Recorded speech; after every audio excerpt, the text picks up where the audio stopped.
Ready to go.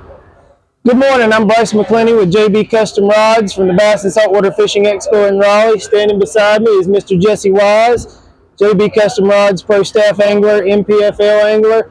And Jesse, we're going to talk with you a little bit today about your upcoming season, what you got going on this year, maybe some of the things that you liked from last year, things you didn't like so much from last year. So we'll get off to 10 questions, and I'm going to do the same ones for you and for Josh today, so y'all have an even playing field here. Oh yeah, cool. So first off, it's more specific to you. Okay. It came out, 2023, had a great season. You were Mr. Consistency, finished third overall in Angler of the Year point standing. Started off this year really strong with a second place in the championship at Amistad, I think, right? Yep. The Texas Lakes. Kind of took a slide after that. You ended up 52nd in Angler of the Year points. What do you got to do this year to get back on track and get back to being Mr. Consistency?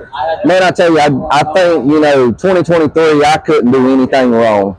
Everything I, touched turned into gold, it seemed like. I fished super clean all year long. I'm super excited about 24, going into a new year. I'm really hoping this year that I can get it back on track, and a lot of things has changed in the industry for us. But I will say that I am super excited about 24, and I think I'm just going to go out there. You mean? Yeah, 2025. I'm super excited about going, man. I really am, because it's, we're like a kid in a candy store. Come January, February, it's about to kick off. And I think this year, man, I just got to put the trolling motor down and go have fun, get back to my roots.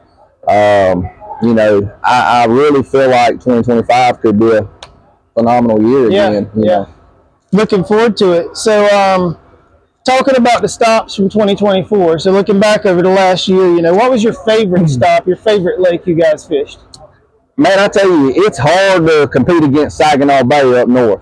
There's just something special when you can go chase them smallmouth around up north.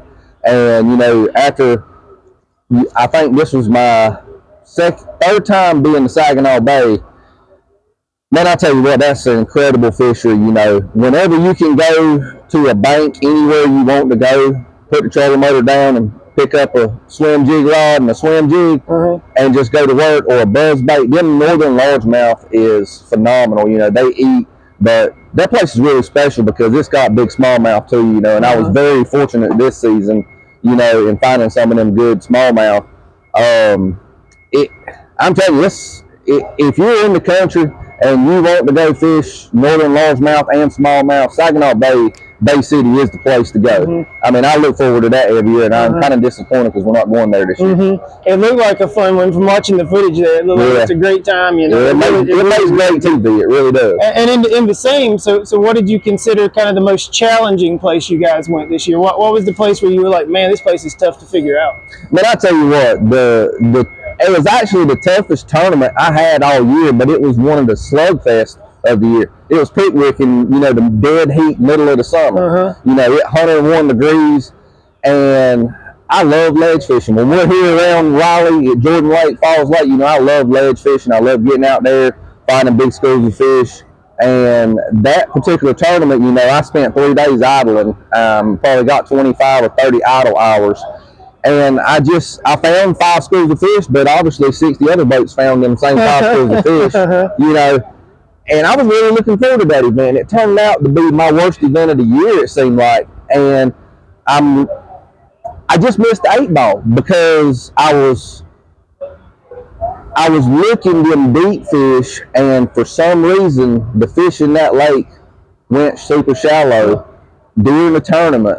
And I'm telling you, a lot of people caught them in less than 6 foot of water, and that's some of my go-to, hit the bank, flipping, spinner baiting, chatter baiting. I missed 8-ball, and I look back on that, and I had a really big learning curve with that, because I know now when something's not working, you can't sit there and beat it in the brain. You got to actually, just go fishing. You got to figure it out, because they fish biting somewhere most of the time. Kind of go to your strengths, You got to go back to your roots and your strengths. Yeah, I got you. So I guess this kind of plays off of that one a little bit, but which one do you feel like you left the most on the table? Which was the one where when you left you said, man, I should have had this one? going back to Saginaw Bay. You know, Saginaw Bay, I found 3 special spots up there. And after my second day of practice, the guys I stayed with, Nick Brown and Baron Adams, I told them, I was like, man, I got a chance on this one. You know, I've never felt that, you know, never felt really that it takes a lot to win a national tournament. You know, your stars has got to align, everything's got to work out, you got to fish clean, and you know, with the spots that I had found, them 3 spots, they were loaded with smallmouth. And the last day of the tournament, I didn't even know I was as close as I was, but the last day of the tournament, I lost 2 4-pounders in back-to-back casts on my second spot I went to that morning. And then the next fish I caught was a 5-4, the next fish I caught was a 4-10, the next fish I caught was a 4-4. Literally in 10 minutes. I mean, I should have had 23 pounds, you know, and it was, I didn't know I was that close. That's the one I look back on and be like, man, I had a chance. But, you know, the good Lord had other plans, you know. When it's your time to win, you know, it's your time to win. And you can't do nothing wrong. You know, fishing clean is a big part of, you know, getting tournament wins. Kind of control the controllable. That's right, that's right. And sometimes, some things you just, you know, can't control. Losing big fish, it's going to happen to everybody. The best of them, you know. Absolutely. Kind of working into that now, 2025. It's a very different looking NPFL field. You know, you got Tommy Biffle, Zach Burge, Hank Cherry, Jason Christie, Greg Hackney, Gerald Swindle. The list goes on. How excited are you to go toe-to-toe with some of the best in the business? Man, I am super excited. You know, these big names coming in, like your Gerald Swindles, I mean, they got such a big following, it can only help the league. You know, the more people we get to watch, the better this league is. And I'm telling y'all, this league means so much to me because it is a family-run, you know, business. If you join this league, by the end of the year, you're part of the family. There's no doubt about it. You know, from what Brad and all the people do, I'm telling you, they truly are phenomenal. This year, with the names coming in, I can't be more excited. You know, I've always dreamed of going to the Classic, obviously, as a little boy. Everybody's had that dream. But, you know, with the names coming in, you kind of see where you're going to stand. You know, you always wonder, you know, can you hang? You don't never know until you actually, you know, get the opportunity. And this year, we're going to get the opportunity to fish against. Of course, now, I ain't going to lie, I fished against some people in the last 3 years. You know, like Patrick Walters and Drew Cook, them guys, they taking lunch money out there. So, but you know, it's been a phenomenal run, and I'm looking forward to it. And it's been fun to watch the growth of NPFL over the past few years. So obviously, you were one of the first, one of the originals. You came in. Well, I didn't fish the first year. You came in really early though, and you've kind of grown with the league, you know, as an angler, and it's been fun to watch. So who's name one name? Who's the one you're most excited to get to meet, get to fish against, get to be around? Oh man, Gerald Swindle. That's a funny cat, man. I watch all his videos. You know, the other night when he was on Luke Duncan's podcast, I was sitting there laying in bed before I went to sleep, and I watched that. And the wife was like, "Who is that?" And I was like, "Dude, that's the funniest bass fisherman fishing right there." She was like, "Oh yeah, he sounds funny, you know." And I'm like, "Yeah, he's coming to fish with us this year." So I'm excited about that, man, meeting him and Lou.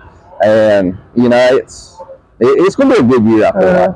It's setting up to be a really fun year to watch. And so talking tackle now, let's get down to the nuts and bolts a little bit. You know, what were some of your kind of go-to setups this past year? You know, what did you kind of say, this worked really well a lot of places, or this was just something I always had ready to go at all times, talking tackle? Yep.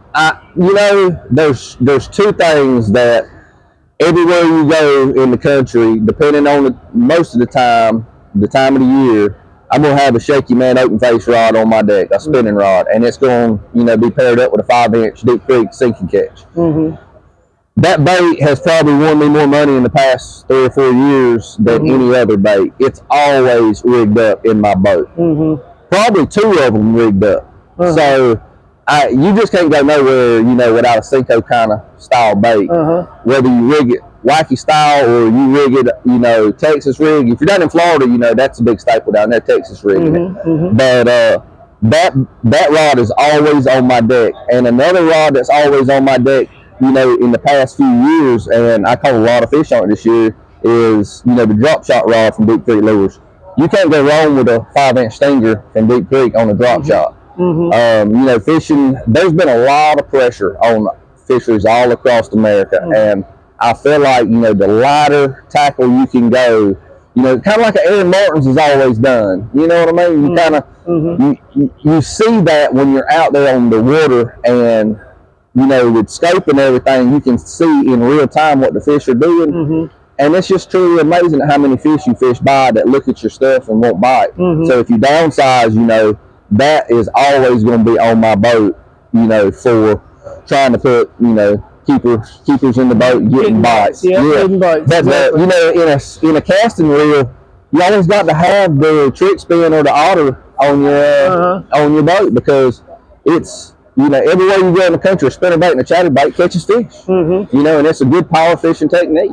So yeah, the them 3 rods up and things turn, and all of a sudden it's like this power fishing bite is on. You know. So, them three rods right there is probably my staples that I go to when I need bites. And it seems like that's how it is. There's baits that it seems like fish get conditioned to and kind of stop biting, and then there's these old school staples of fishing, spinnerbait, chatterbait, things like that it seems like fish can't resist them for whatever reason, and if the conditions are right, they're not going to get conditioned. So it's interesting to see, because I know that to be the case in a lot of waters I fish as a local fisherman. It's interesting to hear that from the perspective of somebody that fishes national. You know, that some of the same things are just staples of fishing. You just got to do that. So you answered my next question there too, and what specific rods you've always got on the deck there as well as the tackle, the actual lures that you're using as well. So kind of my last question here is the big one for NPFL this year. There's been a lot of fanfare around this. There's been a lot of kind of controversy around this with all 3 of the major leagues now. No FFS at all this year for you guys. So talk a little bit about how that kind of changes the game, changes things, and what do you expect to see with NPFL and what the fan experience is going to be versus MLF and Bassmaster? You know, I'm super excited for it. You know, that's been a big discussion all year in the fishing industry.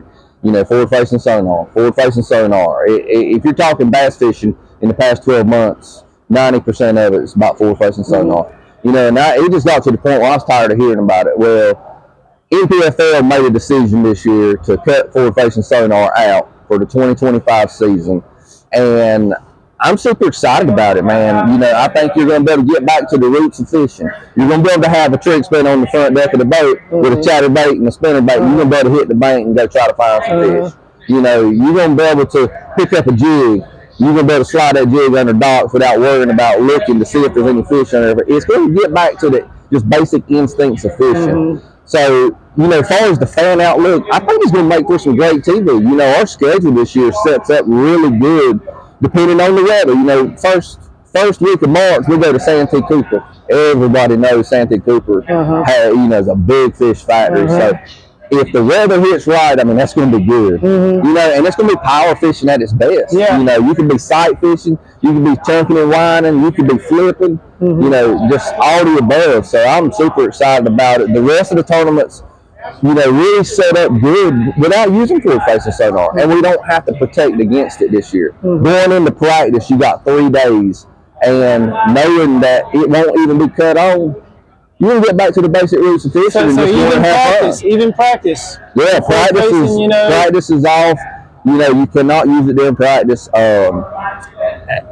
I'm super excited about it, man. Getting back to the roots of fishing. You know, like when I was growing up, going fishing on Daddy at Falls Lake, going like hitting the bank, flipping bushes, finding lay down, skipping docks. You know, I think it's going to make for great TV on the tournaments that we got for sure. And, you know, the big names coming in, you know, they just want to get back to fishing too. And I think that's why a lot of people's coming, you know. Yeah, I think that's kind of the allure of it. I mean, you know, it's the guys that want to go back to pure form bass fishing, you know, and see, you know, watch a guy take apart a lake the way they would, you know, and not just simply, you know, trying to find the biggest population of fish that are off the bank that I can look at on the screen and cast to. I think it's going to be a really, really interesting year to see, and probably a lot of fun TV to watch with NPFL this year. I mean, even last year, if you look at some of the events that even MLF went to, My Home Waters, Chowan River, and what were they doing? They were iPad kids. They were looking at the screen. It blew my mind. I said, if this tournament is won with forward-facing sonar, fishing as we know it is over, and I ate those words. And it was amazing to see them take apart a body of water with lily pads, cypress trees, super shallow water, and most of the field. Oh yeah, absolutely. So looking at taking that away as a whole, every body of water, going back to fishing is, I think it's going to be great too. I agree with you completely there. It's going to be fun to watch. Yep. We wish you all the best this year, man. And, man. Any final words before we go? No, I tell you what, I'm really hoping that I get a camera more than once this year. Hopefully we can have us a good solid year, and get to show y'all me using some JB custom rods and how sensitive they are and how great they are. So we're at the Raleigh Dam, Expo right now. So y'all come out and see us, and we can hook you up with any rod that you want. Yep, sounds good. Well, thank you, Jesse, and good luck this year. Mike, I appreciate it, brother. Thank you very much. Thank y'all.